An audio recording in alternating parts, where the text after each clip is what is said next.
John Carpenter's 1982 cult classic, The Thing, is a science fiction masterpiece.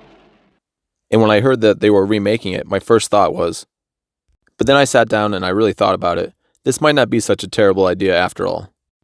Some remakes can and have been better than the original. Examples include The Thing, of course, The Fly, Invasion of the Body Snatchers, The Blob, and the list goes on. On the flip side, there's probably been more terrible remakes than there have been good ones, but I digress. The first film adapted from John Campbell's Who Goes There novel was in 1951 with The Thing from Another World. Although it's not as well known as John Carpenter's The Thing from Another World is still a classic in its own right. Cost you drinks, guy. I'll have a beer.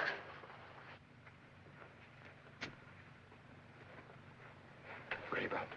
No, but go ahead and open it. In this version, the crew works together as a team to combat against a creature that looks more similar to Frankenstein's monster than the grotesque, assimilating monstrosity in the 1982 version. In my opinion, if Carpenter's film could be summed up in one word, it would be isolation. Not only does this crew have to deal with being cut off from the rest of the world, essentially being in a frozen hell where they could perish at any point. I mean, if you just sit outside for 5 minutes, you're pretty much going to freeze to death. But not just that, they have to deal with one another.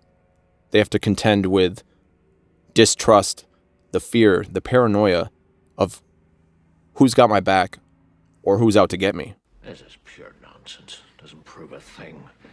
I thought you'd feel that way, Gary. You were the only one that could have got to that blood. We'll do you last.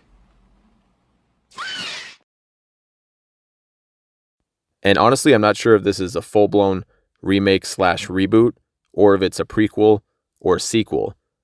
But whatever direction Blumhouse, along with Carpenter as a creative mind within this as well, whatever direction they decide to go with, I think as long as they have a fresh perspective on it and tell a terrifying story with the right ambiance of atmospheric terror and the practical effects are top-notch, then, this might work.